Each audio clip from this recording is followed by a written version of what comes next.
Hello everyone, कैसे हो आप सब। आई होप सब बहुत अच्छे होंगे। तो क्रिप्टो रिसेंटली ना एक स्कैम का अड्डा बन गया है। नए प्रोजेक्ट्स आते हैं, वीसीज मल्टीपल एक्सेस करते हैं एंड उसके बाद स्कैम करके भाग जाते हैं। एंड रिसेंटली इसमें एक न्यू प्रोजेक्ट ऐड हुआ है जिसका नाम है मूव। इसने अराउंड 66 मिलियन टोकन्स जो हैं वो रिटेलर पर डंप कर दिए एंड उसकी वजह से प्राइस जो है वो कम्प्लीटली क्रैश हो गया। तो इस वीडियो में हम लोग बात करेंगे कि ऐसे क्या रीजंस थे, क्या वो सिनेरियोज थी जिसकी वजह से मूवमेंट टोकन डंप हुआ। एंड ये वीडियो काफ़ी इन्फॉर्मेटिव होगी। मुझे नहीं लग रहा कोई यूट्यूब पे आपको इतनी इन्फॉर्मेशन देगा जो मैं आपको दूंगा। सो मेरी इस वर्क के लिए मैं आपसे रिक्वेस्ट करता हूँ, अगर आपको वीडियो अच्छी लगे, इन्फॉर्मेटिव लगे तो लाइक एंड सब्सक्राइब ज़रूर करना एंड अपने फ्रेंड्स के साथ शेयर भी कर देना। And so without dissing time चलो वीडियो को स्टार्ट करते हैं। तो गाइज मूव टोकन जो है वो 15th ऑफ मई को कॉइन बेस पे डीलिस्ट करने जा रहा है। एंड हम लोग बात करते हैं कि क्या रीजन है, इन लोगों ने क्या 420 करी। ठीक है, सो फर्स्ट मैं आप लोगों को एक चीज़ दिखाना चाहूँगा कि इन लोगों ने क्या करा था। जो फंड था वो बहुत अच्छा उठाया था। अगर हम लोग, इन्होंने अराउंड 50 to 60 मिलियन डॉलर की फंडिंग जो है वो रेस करी थी, जिसके अंदर टायर 1 के जो थे वो वेंचर थे, जिसमें पॉलीचेन कैपिटल है, इवन YZI जो कि बाइनेंस लैब था, ये सारे लोग थे। टायर 1 टायर 2 के काफ़ी बड़े बड़े वेंचर थे। एक चीज़ इसमें आपको देखनी होगी जब आप टोकनॉमिक्स, इसीलिए मैं कहता हूँ कि टोकनॉमिक्स इन्होंने बहुत अच्छी बनाई थी, राइट। अगर हम लोग टोकनॉमिक्स की बात करेंगे, इन्होंने बहुत ही सुंदर टोकनॉमिक्स बनाई थी। बट जब आप इनका कॉन्ट्रैक्ट एड्रेस देखोगे यहाँ पर, जब मैंने इसको कॉन्टैक्ट एड्रेस देखा, एंड आप यहाँ से देख सकते हो कुछ आपको पीछे नहीं लग रहा, बट जब आप होल्डर्स पे जाओगे तो आप एक चीज देखो, मूवमेंट नेटवर्क फाउंडेशन ने अराउंड 70% की जो सप्लाई है वो होल्ड करी हुई है। समझ रहे हो। सो ये फर्स्ट एक रेड सिग्नल जो है वो शो करता है कि अगर एक फाउंडेशन ही 70% सप्लाई होल्ड कर रहा है तो आप सोचो वो प्राइस को कितना बुरी तरीके से डंप कर देगा। ठीक है, सो अगर आप लोगों को देखना आता तो आप लोग देख सकते, तो आप लोग समझ सकते कि ये क्या स्कैम चल रहा है। एंड ये recently most of the projects ये कर रहे हैं, वो आते हैं एंड देन स्लोली स्लोली जो है वो टोकन को यूजर्स के ऊपर डंप करते चले जाते हैं। सो इन लोगों ने क्या क्या किया, तो मुझे एक थ्रेड मिला बहुत अच्छा, let me share with you. तो मूव टोकन ने क्या किया, लिस्टिंग के नेक्स्ट डे ही 66 मिलियन के जो टोकन है वो यूजर के ऊपर डंप कर दिए एंड प्राइस जो है वो कोलैप्स हो गया एंड 38 मिलियन जो है वो मार्केट से वाइप्ड आउट हो गए। उसके बाद क्या हुआ, प्राइस जो है वो 20 to 30% डंप हो गया एंड बाइनेंस ने इनके जो मार्केट मेकर है वेब3 पोर्ट उसको बैन कर दिया एंड कॉइन बेस ने भी इसकी ट्रेडिंग को हॉल्ट कर दिया। अब यूजर्स ने जब क्वेश्चन करा कि यार ये हुआ क्या, ये स्टार्ट कैसे हुआ, तो इसके जो स्टार्ट हुआ गाइज, वो जो जिस तरह से ये स्कैम स्टार्ट हुआ वो था एक कॉन्ट्रैक्ट इन्वॉल्वमेंट जो कि रेंटेक कंपनी का था। सो आप लोग यहाँ देख सकते हो एक ये एग्रीमेंट हुआ। अगर आप पढ़ना चाहो तो मैं आपको लिंक शेयर कर दूंगा, you can read as well. ये रेंटेक लैब, ये ही सारे फसाद की जड़ है। ठीक है, सो हुआ क्या, मूवमेंट लैब ने जो बताया, उन्होंने ये बोला कि उनको ये पता था कि जो रेंटेक है वो वेब3 पोर्ट का एक पार्ट है। अब जिन लोगों को वेब3 पोर्ट नहीं पता, Web3 port is basically a market maker. ठीक है ना। सो मूवमेंट लैब ने कहा कि हमको तो यही पता था कि जो रेंटेक है वो वेब3 पोर्ट का पार्ट है। अब नेक्स्ट क्या क्या हुआ कि रेंटेक की उससे पहले कोई भी ऑनलाइन प्रेजेंस नहीं थी, वो मार्केट में था ही नहीं। ठीक है, लेकिन इन लोगों ने क्या किया, इंटरनल जो डॉक्स थे उन लोगों ने शो किया कि वेब3 जो पोर्ट है, वेब3 पोर्ट है, उसकी एक एंटिटी है रेंटेक एंड मूवमेंट फाउंडेशन ने बोला कि ये हमारा एक एजेंट है। सो ये पार्टनरशिप नहीं था, इन लोगों ने एक तरीके की सेल्फ डीलिंग करी।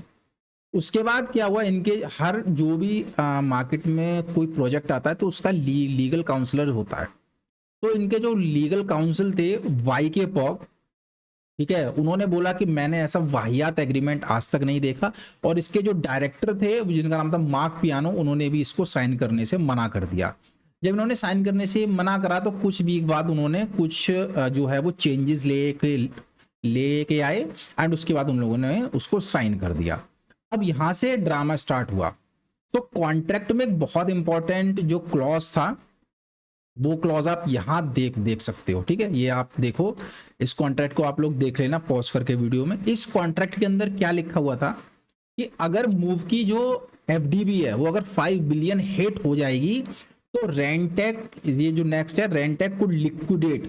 सो रेंटेक जितने भी रिटेल इन्वेस्टर्स हैं जो लॉन्ग वाले होंगे, शॉर्ट वाले, जो कि लॉन्ग वाले होंगे, उनको लिक्विडेट देगा कर, और उनका जो प्रॉफिट है उसको स्प्लिट कर देगा।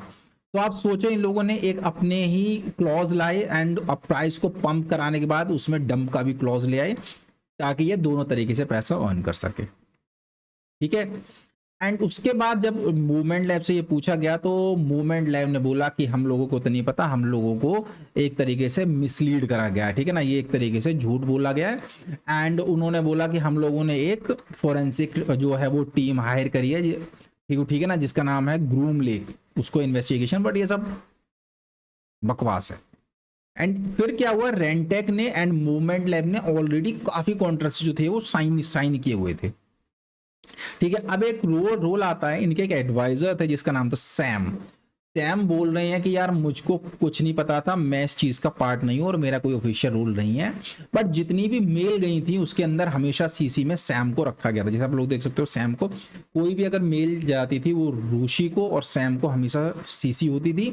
बट अब सैम बोल रहे हैं कि मेरा एक कोई पार्ट नहीं है, ये भी एक बहुत बड़ा झूठ है। ठीक है। अब हुआ क्या, इसकी वजह से जो है ये सारी चीजें हुई एंड टोकन का प्राइस जो है वो डंप हुआ।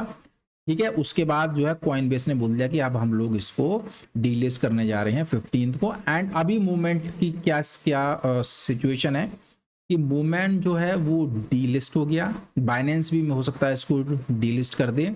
एयर ड्रॉप के टोकन्स हैं वो 4-5 महीने हो गए, आज तक यूजर्स को नहीं मिले, एंड आज भी उन्होंने अनाउंसमेंट कराया कि अब वो टोकन्स और डीले करेंगे। एंड एक अनाउंसमेंट कराया कि मूव ने बोला कि हम लोग जो तो है वो टोकन्स को बाय करेंगे, बाय बैक करेंगे, बट इनके चक्कर में मत पड़ना। ठीक है ना। सो मेरी रिक्वेस्ट आप लोगों से यही है कि आप लोग इस टोकन को गलती से भी बाय मत करना। अगर आप लोग बाय कर लोगे तो आप लोग फंस जाओगे। मूवमेंट कॉइन में ऑलरेडी मिलियंस ऑफ डॉलर जो है वो लॉस हो गए हैं। कोई भी अपनी मिस्टेक मानने के लिए तैयार नहीं है। ठीक है। बहुत सारे पीपल है जो मूव को होल्ड करेंगे, बाय करेंगे कि ये पंप हो जाएगा, बट ऐसी गलती मत करना। ठीक है ना। सो यही सारे रीजन थे जो मैंने आप लोगों को शेयर करे। एंड ये सब होने के बाद जो इनके सीईओ थे रूशी, उनको पोजीशन से हटा दिया गया। हटाना मैटर नहीं करता, पैसा तो उनके पास आ ही गया, है ना। सो ये चीज़ है। तो क्रिप्टो जो है वो बहुत ही ज़्यादा वोलेटाइल, बहुत ज़्यादा स्कैमी होती जा रही है इन रिसेंट डेज। सो आप जो भी कोई टोकन लेते हो तो उसके थोड़ा फंडामेंटल देखो, उसके टोकनॉमिक्स देखो। तो आप यहाँ टोकनॉमिक्स देख सकते हो कि अराउंड 70% जो है वो टोकन्स टीम के पास हैं, जो कि बहुत ही शेडी मूव करता है, राइट। 69 ये और 2% ये, ऑलमोस्ट 72 to 73% टोकन जो है वो टीम के पास थे। तो ये हम लोग एक्सपेक्ट कर सकते थे एंड यही हुआ। सो गाइज थोड़ा सा संभल कर रहना, मूव टोकन को बाय मत करना, चाहे वो कितना ही डिप में हो जाए।